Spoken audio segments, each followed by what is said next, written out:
পুরুষ দুইটা স্রোতেই একজন নারীর কথা শোনে।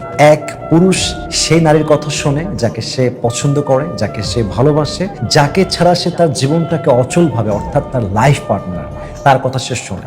আর আরেক স্রোত হচ্ছে পুরুষ সেই নারীর কথা শোনে যার সঙ্গে তার কোনো একটা স্বার্থ থাকে, যাকে দিয়ে সে তার কোনো একটা কাজ উদ্ধার করতে চায়, যাকে দিয়ে সে তার কোনো একটা মতলব পূরণ করতে চায়। এই দুইটা স্রোত ছাড়া আমি পুরুষ হয়ে বলছি, পুরুষ কোনো নারীর কথা দুই পয়সা গ্রাহ্য করে না। এই জন্য কোনো পুরুষ যদি আপনার কথা শোনে, বুঝবেন যে হয় যে কোনো দুইটা কারণ এখানে আছে। হয় সে আপনার কাছে তার স্বার্থ পূরণ করতে চায়, অথবা সে আপনাকে একজন লাইফ পার্টনার হিসেবে সবচেয়ে বেশি ভালোবাসে। এই জন্য নিজেকে নিজের জায়গা থেকে ভেবে নিন যে আপনি আসলে কোন লেভেলে আছেন। যদি প্রথম লেভেলে থাকেন, অর্থাৎ আপনার পুরুষের সবচেয়ে কাছের, পছন্দের, ভালোবাসার নারী আপনি, কিপ ইট কন্টিনিউ, নিজের সম্মান মর্যাদা ধরে রাখেন।